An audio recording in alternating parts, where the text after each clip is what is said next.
The importance now of face-to-face marketing to a digitally addicted youth. It's a discipline that brands have to get right, otherwise they are dead in the water. They need to survive. It is a survival strategy. Sharing some thinking with us today from HDI Youth Marketeers, an expert in that space. Jason Levin, welcome. Thanks very much for joining us. Surely we are over-amplifying it when we say that this very important demographic is addicted to digital media. That is not the case, surely. I think if you factor out to some extent rural youth, it's definitely the case. If you're speaking about even relatively poor township youth and suburban and urban youth, there's even in primary school kids, there's claimed in excess of 3 hours a day usage of the internet and social media. And that's given that they're in school for 6 or 7 hours. So it's a huge consumption. What are they doing? In teens and young adults, it's social media and instant messaging, which is considered an internet function. Students are also, thankfully, gratefully using it for research and assignments. But kids are trawling it for fun and entertainment, and for games and music downloads is huge. It's the #1 use. So it's the fun, it's the entertainment, and it's the gamification, which has become quite important. Yeah. It's critical then for brands to insert themselves into this stream effectively, seamlessly, and authentically. That's the strategy, surely. I think authentically and it's an overused term already, and natively, because these kind of... I have never heard that word, but it's interesting, yeah. It's got to become part of the stream of consciousness, in other words. Yes, It has to feel natural. I mean, we over and over have quotes in focus groups and discussions about social media for us is social. It's not brand media. So if brands are going to be in there, they have to play smart, they have to box cleverly, they have to add value, and they definitely can't feel like the sore thumb in an engagement. So how do you do that? What is there a holy grail here? I think it feels like we've been doing it for a long time, but in relative terms, brands have been in social media for 6-8 years. It's a very short time. And everyone's still learning. I don't think there's probably 1 in 25 brands or 1 in 25 campaigns in social media are working well. And the ones that are working are the ones that are adding value. There is still value in clever incentivization and prize strategy. And those are the things that are getting good responses. You've just preempted the next question. Is it about clever tone and language, or simply about giving people stuff? In other words, incentivize me as a brand, and I will be loyal to you for a period of time. I think you're right. You can win short-term loyalty and interest by just giving stuff away.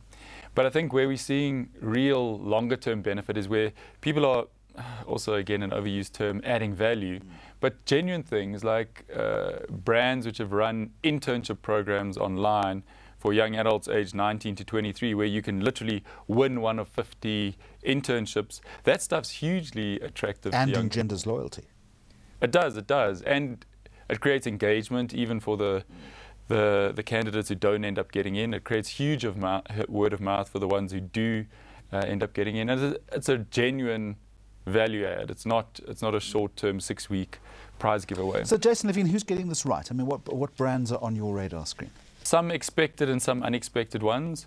I think Nike and Converse are overquoted for what they do both on the ground and online.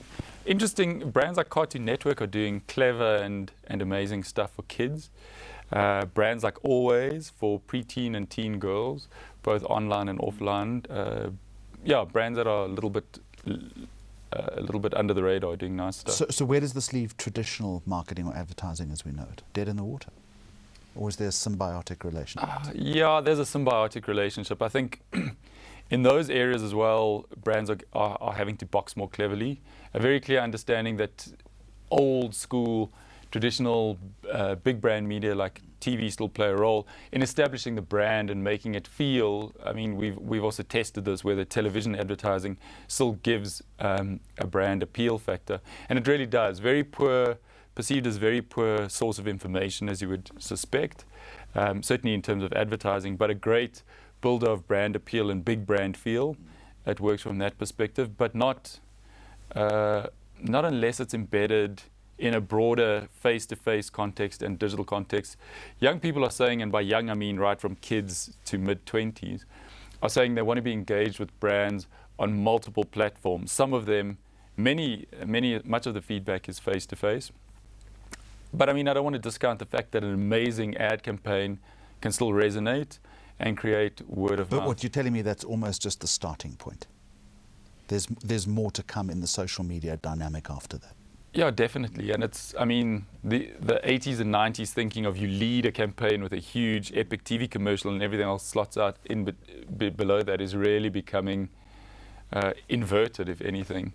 TV, if there's money left over for TV, pop some in there. But just finally then, so we've got WhatsApping, we've got Facebooking, we've got tweeting, Instagramming to this very important market.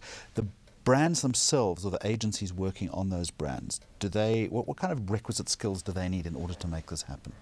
I think more than anything, understanding skills. So there's enough specialists around for once you've got an idea that really is going to resonate or add value with your chosen target market to execute. The execution is no longer the problem. I mean, there's a million production companies who can do amazing commercials. There's a million digital agencies can execute clever stuff online. But where we see most of the missing of the mark is not in the execution. It's a fundamental understanding of the market and creating an interesting value proposition for the market. The execution is sometimes good and sometimes bad, but far and away we think the flaws, where there are flaws, sit in the understanding and the solution that's being posited rather than rolled out. It's all about the insights. Yeah, there's still not enough scratching, unearthing for the human truth. A boardroom is a dangerous place from which to view the world, and so is an agency. They're highly rarefied, removed environments on the whole. Jason Levin, thank you.